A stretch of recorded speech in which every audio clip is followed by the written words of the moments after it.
Hello WhatsApp guys, তো কেমন আছো তোমরা? আজকে আবার কিছু কড়া ভাষায় মোটিভেশন দিতে এসেছি তোমাদেরকে। তো তুমি কারোর প্রতি ক্রাশ খাও, কাউকে ভালো লাগে কিন্তু সে তোমাকে পাত্তা দিচ্ছে না। কি আছে তোমার মধ্যে? কিছু আছে যেটা সবার মধ্যে নেই। সবার আগে সেটা বিল্ড আপ করো।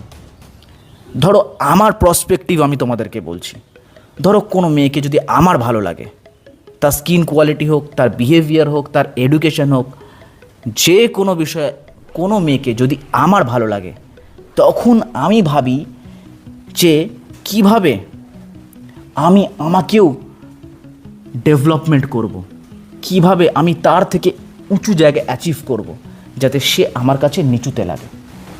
আমি কোনো এক সময় জিমে একটা মেয়ের প্রতি ক্রাশ খেতাম। সেই মেয়েটা আজকে অন্য ছেলের সাথে বেশি ফ্রেন্ডলি, বেশি কথা বলে। তো আমি কখনো ডিমোটিভেট হই না। আমি ভাবি আমার মধ্যে এমন কি আছে? কিছুই তো নেই ভাই। আমাকে এমন জায়গায় নিয়ে যেতে হবে নিজেকে, যাতে সবাই নিজে থেকে এসে কথা বলে। ঠিক আছে, তোমাদেরকেও সেই রকমভাবে মোটিভেশন নিতে হবে, যাতে সবাই নিজে থেকে তোমার কাছে এসে কথা বলে। তোমার এই কথার পরিপ্রেক্ষিতে অনেকে বলতেই পারে যে আঙুর ফল টক বলে এই কথা বলছিস। না ভাই, আঙুর ফল টক না, আঙুর ফলটা সত্যি গাছের অনেক উঁচুতে আছে ভাই।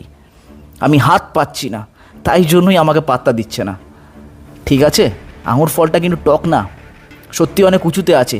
নিজেকে এমনভাবে তৈরি করো যাতে গাছের সবচেয়ে উঁচু ফলটাকে তুমি অনায়াসেই পারতে পারো, এবং সমস্ত আঙুর ফলগুলোকে যেন নিজের থেকে কম মনে হয়। ঠিক আছে, এই কথাটা মনে রাখবে। আঙুর ফল টক না, আঙুর ফলটা কিন্তু অনেক উঁচুতে, ওই জন্যই তুমি হাত পাচ্ছ না। এইটা স্বীকার করতে শেখো। আর আমি স্বীকার করি, যখন আমার কাউকে ভালো লাগে কিন্তু সে পাত্তা দেয় না আমাকে, তখন আমি স্বীকার করি যে সত্যি তার লেভেলটা অনেক উঁচুতে, আমাকে তার থেকেও বেশি উঁচুতে নিয়ে যেতে হবে।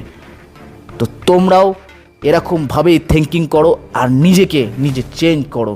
ডিমোটিভেট হবে না। ও পাত্তা দিল না বলে, পাত্তা দিল না ভাই, জানিস ভাই, কান্নাকাটি, হাত কাটা, এইসব করো না ভাই। নিজেকে ইমপ্রুভমেন্ট করো, মোটিভেশন আনো। আর তোমাদের ভাই সব সময় মনে করিয়ে দেবে মোটিভেশন কি করে আনতে হয়। তো ফলো করে রাখো। নেক্সট ভিডিওতে দেখা হচ্ছে। Bye bye.